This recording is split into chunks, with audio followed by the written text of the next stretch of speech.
Vous savez ce dont j'ai envie, là? Simplement aller à la plage. À la plage. Pour vous détendre peut-être.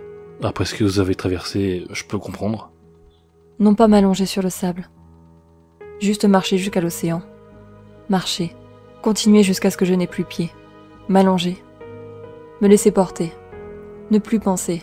Rêver. Crever. Juste m'en aller en paix. Mais pourquoi voulez-vous en finir avec votre vie? Ce n'est pas de votre faute ce qu'il s'est passé. Vous n'y êtes pour rien. Votre ami était juste... C'est de ma faute. Je ne savais pas qu'il avait ce pouvoir en lui. Comment aurait-on pu simplement le deviner? Même lui ne le savait pas. Si j'avais su, jamais je ne lui aurais dit que je m'étais fait agresser. Mais quand vous dites pouvoir, c'est une façon de dire qu'il était devenu dangereux? Non, mon petit ami est devenu la mort, tout simplement. Il a toujours été spécial. Par exemple, avant de mourir, les animaux s'approchaient de lui et le câlinaient. Ça nous a vraiment frappé avec Marty, mon labrador. Il détestait Lucas. À chaque fois qu'il le voyait, il lui grognait dessus et essayait de l'attaquer. Mais juste avant de mourir, il est venu se blottir sur lui et ne l'a pas quitté jusqu'à ce qu'il ne respire plus. On n'avait pas su l'expliquer. Et mon chat a fait exactement la même chose quelques mois plus tard. Et donc vous en avez conclu que votre petit ami avait des pouvoirs surnaturels? Croyez-moi ou non, ça m'est égal.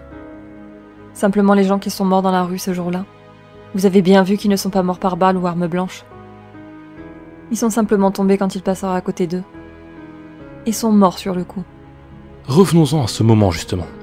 Pourquoi votre petit ami a attaqué ces personnes dans la rue? Il ne les a pas attaqués directement. Je pense qu'il avait simplement accumulé tellement de rage en lui après avoir tué mes agresseurs que son pouvoir est devenu incontrôlable pour lui. Et que chaque personne qu'il croisait mourait tout simplement. Tout simplement. C'est quand même des vies innocentes qui sont parties, des familles détruites. Vous pensez que je ne le sais pas? Vous pensez que je m'en fous? Tous les jours je pense à ça. J'ai la haine parce que c'est de ma faute. Mais mon chéri est mort lui aussi. Il ne faut pas l'oublier. Abattu par ces policiers. Pourquoi vous dites que c'est de votre faute? Ce n'est pas vous qui l'avez rendu comme ça, violent. Il n'était pas violent. Et ne l'a jamais été. C'est quand il a appris que je me suis fait agresser par ces hommes qui ont... Dites-le, vous n'avez pas à en avoir honte. Vous êtes la victime, pas le coupable. À quoi ça sert tout ça? Pourquoi je devrais vous raconter ma vie? Ça changera quoi en réalité? Je vais me sentir mieux? Tout sera réparé? Mon petit ami reviendra à la vie? C'est de la grosse connerie. Je suis ici à cause de ma mère qui m'a dit qu'il fallait que je vienne. Mais je n'en ai pas envie. Tout ce que je veux, c'est le rejoindre. Il était tout pour moi. Il m'a défendu et il est mort pour ça. Puisque vous voulez tout savoir, quand il m'a vu entrer dans l'appartement, en larmes et en sang, il m'a prise dans ses bras. Et j'ai senti une énergie commencer à sortir de lui. Comme de l'électricité. Puis il s'est levé et est sorti de l'appartement. Je ne sais pas comment il a fait. Mais il a trouvé les 3 hommes et apparemment, il les aurait étranglés. Eux, ils ne pouvaient pas bouger. Ils étaient pétrifiés. C'est ce qu'a déclaré le médecin légiste. Puis quand il a voulu revenir chez nous, sur la route, les gens qu'il croisait tombaient morts sur le coup. La police a déclaré qu'il marchait, simplement les bras le long du corps, et qu'il ignorait leurs appels, qu'il marchait droit sur eux. C'est possible, dans l'état où il devait être. Il avait une grande rage en lui. Eux lui ont simplement tiré dessus, à 22 reprises, car même les balles en pleine tête ne lui faisaient rien. Il continuait à marcher jusqu'à ce qu'il tombe mort. Il ne méritait pas de mourir.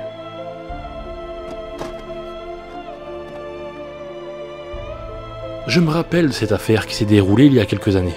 La pauvre femme est ensuite sortie de mon bureau, et je n'ai plus eu de ses nouvelles, du moins, jusqu'à ce que j'apprenne au journal qu'elle est allée jusqu'à la plage et s'est laissée emporter par les vagues pour rejoindre son petit ami. Je n'ai jamais cru à cette histoire de pouvoir, mais il faut bien avouer que cette histoire reste très mystérieuse.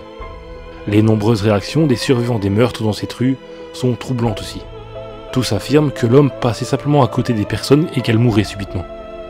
Je pense que si la mort existait, je parle bien évidemment du personnage de la mort, eh bien c'est comme ça qu'elle ferait. Et je me dis que si une personne était capable de ça, qui sait ce que d'autres personnes cachent comme pouvoir?